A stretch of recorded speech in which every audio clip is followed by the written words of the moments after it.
Now when he does his volcano eruption looking attack, just run. When he does the flame pillars, run. What's up everyone, it's your friendly neighborhood French Canadian, and today I'll show you the easiest way to beat the fire giant. I heard a lot of people were struggling with this boss, and maybe you're having issues with him on your second, your third, or even your 25th playthrough, depending on your build. Or maybe it's your first time and he's kicking the living crap out of you. But either way, I will explain the entire fight and how I personally beat him without breaking a sweat with any build. And for this footage specifically, that was a while ago, I was using my bleed build, which I did make a complete video about, so if you want to check that out, then you can. And this will apply to melee and ranged builds alike. So phase 1, what you want to do if you have a melee build is you need to put all your buffs on your character, and then you get on torrent and you stay on torrent.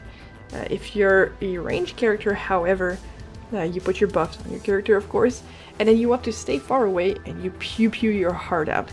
And then you get on your horse only to close the distance when he rolls or when he does that fireball that he pulls out of his stomach. The most important stuff to watch out for phase 1, and the thing that will save you, is that you need to stay under him at all times. Especially if you're melee, you need to be under him during the entire time. But if you're behind him and if you're on the horse, then it'll be super easy to run when he rolls. And after he's done rolling, you want to run to him immediately, get back into position under him, or you will get bonked by his plate.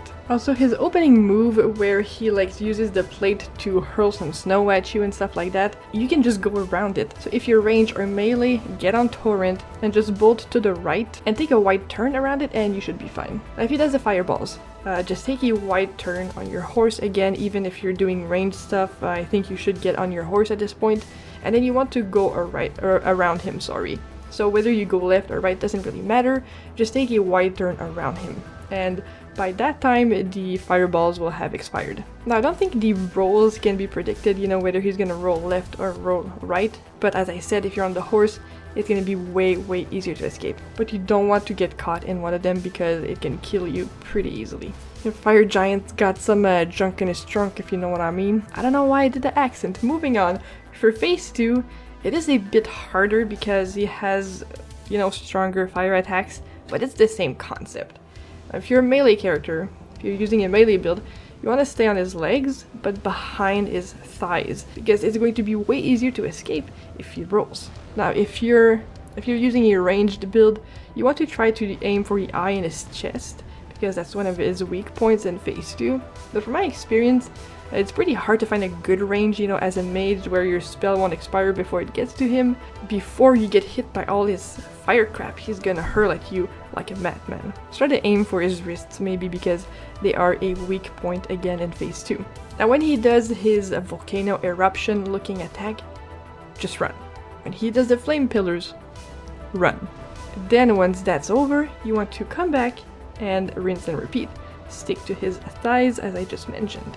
If you're ranged, it might be easier, but don't underestimate, his long range of fire attacks, because they will kick the crap out of you. And now you might not see those in this footage because I was meleeing the entire time, as I'm saying, I'm really sticking to him, sticking under him, or sticking to his thighs. So let's talk about his weaknesses more in depth. So his left leg is super weak in phase 1, and you'll be able to stance break him, he'll get down on one knee and he'll just be screaming, so you can get some free hits into him. So you really want to focus on this left leg the entire time you're in phase 1. Now in phase 2, as I mentioned a bit earlier, it's his wrists, both of his wrists, and the eye on his chest. However, it's really dangerous to stay close to his wrists, so I would try to avoid that, but if you can pew them from a distance, then great, do that.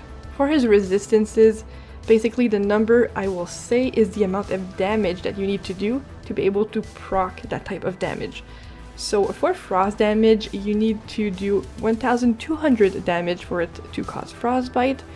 Now for poison, scarlet rot, bleed, and sleep, you need to do 560 damage to trigger the proc.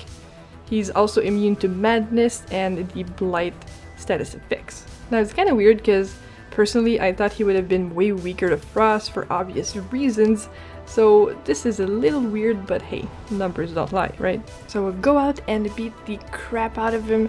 I think it's a really cool boss fight because the arena is so big and I was not expecting it at all the first time I got there.